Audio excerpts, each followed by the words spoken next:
बावजूद इसके कि तेलंगाना पुलिस पूरी मुस्तैदी के साथ असम की पुलिस का सामना करेगी पवन खेरा को बचाने के लिए, लेकिन इस तथ्य को अब स्वीकार कर लिया जाना चाहिए कि आज सुप्रीम कोर्ट से जैसे ही पवन खेरा को मिली ट्रांजिट बेल, जो 1 सप्ताह के लिए तेलंगाना हाई कोर्ट ने उन्हें दी थी, अब उस पर रोक लगने के साथ ही पवन खेरा की गिरफ्तारी तय हो गई है।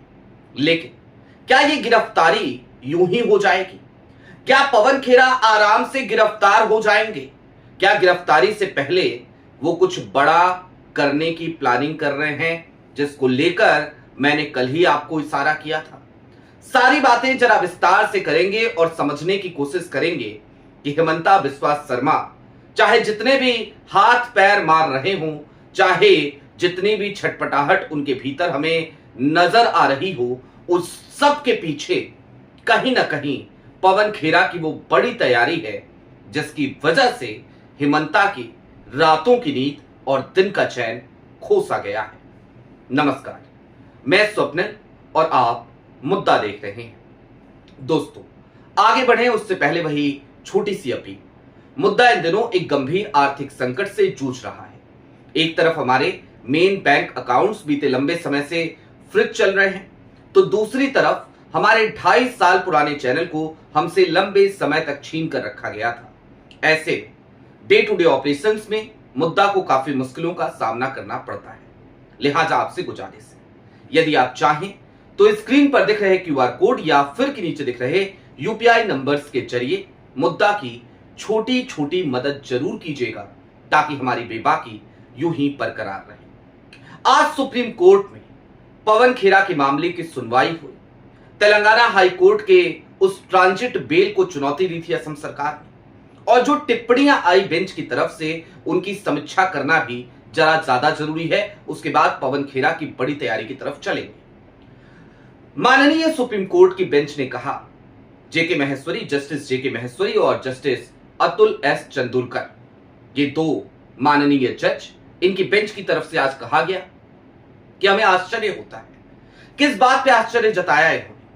इनको आश्चर्य इस बात पे था कि तेलंगाना हाई कोर्ट ने आखिरकार जमानत क्यों दी, क्योंकि पवन खेरा के लिए तेलंगाना हाई कोर्ट अगर जमानत देती है तो उसका ज्यूरिडिक्शन का मामला था ही नहीं। लेकिन हमें आश्चर्य तो और भी चीजों पर होता है, और उससे पहले इस टिप्पणी की थोड़ी गहन समीक्षा करें।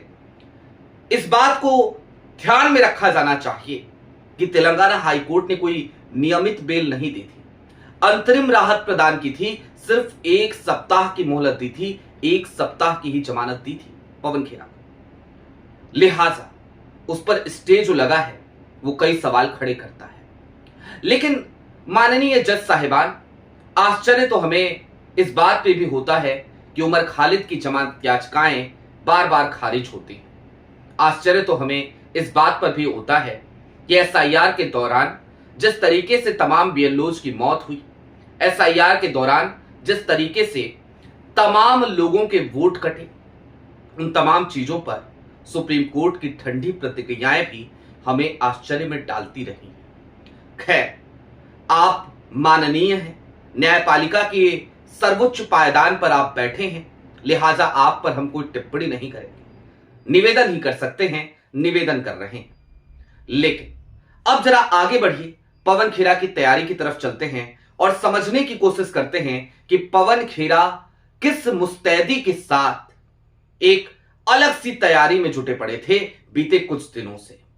कई लोग कह रहे थे एक्स पर कुछ नहीं लिख रहे, व्हाट्सएप और फोन नंबर सब कुछ बंद है। जाहिर सी बात है, बंद है। पवन खेरा का जो व्हाट्सएप है वो 11 अप्रैल को चालू हुआ था। कुछ देर के लिए मैंने कुछ मैसेजेस भेज रखे थे, वो 11 अप्रैल को उनके पास पहुंचे। उसके बाद से लेकर अब तक फिर से उनका व्हाट्सएप बंद ही है। उन्होंने अपना नंबर चालू नहीं किया है। क्यों नहीं किया है? जाहिर सी बात है, पवन खेरा हिमंता बिस्वा शर्मा की पुलिस, जो कि अभी तो ज्ञानेश कुमार के अंडर आती है, आचार संहिता चल रही है, बावजूद उसके काम तो वो हिमंता बिस्वा शर्मा के इशारे पे ही कर रही है, तो उनकी पुलिस से पवन खेरा बच रहे हैं, उसे अवॉइड कर रहे हैं। अवॉइड इसलिए नहीं कर रहे कि पवन खेरा को जेल जाने से डर लगता है। अवॉइड इसलिए भी नहीं कर रहे कि पवन खेरा को चिंता इस बात की है कि असम की पुलिस उनको लेकर के जाएगी तो उनके साथ किस तरीके का सलूक करेगी। उन तमाम चीजों के लिए पवन खेरा तैयार है। उन तमाम चीजों के लिए राहुल का हर वो सेनापति या हर वो सिपाही जो सही मायनों में आइडिया ऑफ इंडिया को मानता होगा वो तैयार होगा, क्योंकि आइडिया ऑफ इंडिया के तहत जाहिर सी बात है इस देश में एक बड़ी लड़ाई अंग्रेजों से भी लड़ी गई थी। लेकिन अब आगे बढ़िए, पवन खेरा बच इसलिए रहे थे ताकि उनके काम में कोई रुकावट ना आए, उनके काम में कोई बाधा ना पड़े।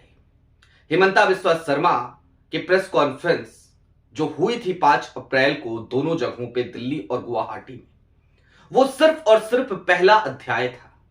यानी कि और भी फाइलें खुलनी बाकी थी, और भी रिसर्च होना बाकी था, और भी डेटा आना बाकी था। पवन खेरा ने 5 अप्रैल को वो प्रेस कॉन्फ्रेंस इसलिए करी क्योंकि असम में चुनाव चल रहे थे, उन्हें अभी और भी दस्तावेज जुटाने थे, जिसमें पवन खेरा बीते कुछ दिनों से लगातार लगे हुए थे।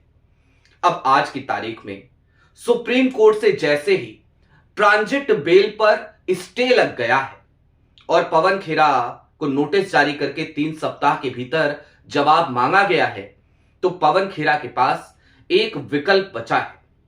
विकल्प ये कि असम की पुलिस से वो अगली कुछ देर तक बचें और इस बीच में कोई बड़ा बम फिर से फोड़ दें। और पवन खेरा जो सूत्र बता रहे हैं इसकी पूरी तरीके से तैयारी में है। यानी कि एक प्रेस कॉन्फ्रेंस फिर किसी भी वक्त आज हो सकती है, कुछ नए खुलासे हो सकते हैं, या फिर कि पवन खेरा कोई वीडियो जारी करते हुए हिमंता बिस्वा शर्मा के खिलाफ और भी दस्तावेज आपके सामने रख सकते हैं। कौन से दस्तावेज होंगे? जाहिर सी बात है सबसे बड़ा चौंकाने वाला जो तथ्य इस पूरे मामले में हमारे सामने आया है वो आया है रोशन हुसैन नाम के उस बांग्लादेशी नागरिक का, जो उस कथित तौर पर उस कंपनी जो रिंकी भुवन शर्मा की बताई जा रही है, जांच का विषय है, हमें नहीं पता वो उनकी है कि नहीं है, नाम उनका वहां पर जरूर दिख रहा है, उसका मेंबर है रोशन हुसैन, बांग्लादेश का रहने वाला। हिमंता बिस्वा शर्मा जो बार बार बांग्लादेश से घुसपैठ हो रहा है ये मुद्दा उठाते हैं। हिमंता बिस्वा शर्मा जो बार बार मुसलमानों से एक तरीके की नफरती भाषा का प्रयोग करते हुए नजर आते हैं। अगर उन्हीं की पत्नी की कंपनी में, जिसका आरोप लगा है हिमंता बिस्वा शर्मा की पत्नी के ऊपर, यदि वहां पर कोई बांग्लादेशी नागरिक होगा तो जाहिर सी बात है यह आश्चर्य की बात होगी, यह सबसे बड़ा खुलासा होगा। और पवन खेरा, अभी तक उस व्यक्ति की आइडेंटिटी रिवील नहीं है, शायद उस व्यक्ति की आइडेंटिटी पवन खेरा रिवील करने जा रहे हैं, ऐसा सूत्र बता रहे हैं। लेकिन हां, इससे भी आगे बढ़िए दोस्तों, ये जो कुछ भी चल रहा है ना, या जो कुछ भी हो रहा है ना फिल वक्त, ये हिमंता बिस्वा शर्मा अकेले कर रहे हैं अपनी पर्सनल कैपेसिटी में, क्योंकि भारतीय जनता पार्टी का पूरा आला कमान खामोश बैठा है, शांत बैठा है, हिमंता को बचाने की कवायद में नहीं लगा। छुट भैया 1-2 प्रवक्ता जरूर ट्विटर पर, जो अब एक्स हो गया है, कुछ बातें लिख देते हैं हिमंता बिस्वा शर्मा के समर्थन में या पवन खेरा के खिलाफ। लेकिन क्या आपने भारतीय जनता पार्टी के बड़े नेताओं को हिमंता बिस्वा शर्मा का बचाव करते हुए इन दिनों में देखा है?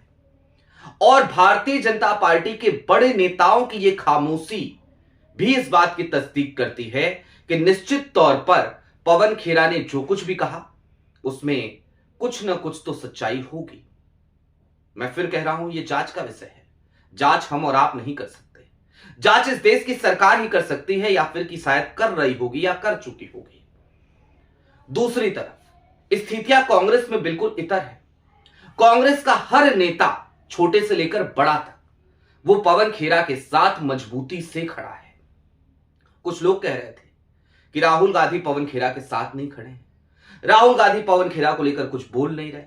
राहुल गांधी ने खुद ट्वीट किया, हिमंता बिस्वा शर्मा को सबसे भ्रष्ट नेता बताते हुए सीधे तौर पर कहा कि जिस तरीके से वो स्टेट मिशनरी का मिसयूज कर रहे हैं अपने अपोनेंट्स को डराने के लिए, उससे कांग्रेस पार्टी नहीं डरेगी। बकायदा राहुल गांधी ने एक्स पर पोस्ट करते हुए पवन खेरा का नाम लेते हुए कहा कि पूरी की पूरी कांग्रेस पार्टी पवन खेरा के साथ लामबंद है, पवन खेरा के साथ तैयार है। यानी कि एक तरफ कांग्रेस में पवन खेरा के साथ हर कोई मुस्तैदी से खड़ा है, तो दूसरी तरफ हिमंता बिस्वा शर्मा अपनी लड़ाई अकेले लड़ते हुए नजर आ रहे हैं। और वो लड़ भी क्यों रहे हैं? निश्चित तौर पर कहीं ना कहीं ठकी छिपी बात तो यही है कि हिमंता को डर इस खुलासे के बाद और भी बड़े खुलासे हो जाने का है। देखिए दोस्तों, हिमंता बिस्वा शर्मा कांग्रेस से आए थे और उनका इतिहास क्या बताता है आपको। शारदा चीट फंड घोटाला, तमाम भ्रष्टाचार के आरोप। खुद भारतीय जनता पार्टी हिमंता बिस्वा शर्मा के ऊपर करप्शन के आरोप लगाया करती थी, लेकिन फिर हिमंता बिस्वा शर्मा भारतीय जनता पार्टी में आ गए और आ गए तो पाक साफ हो गए, वॉशिंग मशीन में डाल दिया गया। उस धुलाई पाउडर का नाम आज तक हमें नहीं पता, उस डिटर्जेंट का नाम आज तक हमें नहीं पता, जिस पाउडर को उस वॉशिंग मशीन में डालने के बाद जैसे ही उस व्यक्ति को बाहर निकाला जाता है वो बिल्कुल ही चमकदार, साफ, उज्जवल हो जाता है, बिल्कुल साफ सुथरा हो जाता है। करप्शन के सारे दाग मिट जाते हैं, भ्रष्टाचार के तमाम आरोप ठंडे बस्ते में चले जाते हैं, उस व्यक्ति को क्लीन चिट मिल जाती है। यह सब कुछ भारतीय जनता पार्टी का पुराना ट्रैक रिकॉर्ड रहा है। और ऐसे में अब इस बात को समझिए कि हिमंता बिस्वा शर्मा के ऊपर भारतीय जनता पार्टी भी बहुत ज्यादा भरोसा नहीं करती है, क्योंकि भारतीय जनता पार्टी को उनका इतिहास पता है। लिहाजा पवन खेरा के आरोपों के बाद पूरा का पूरा भाजपा का आला कमान वो बैकफुट पे है।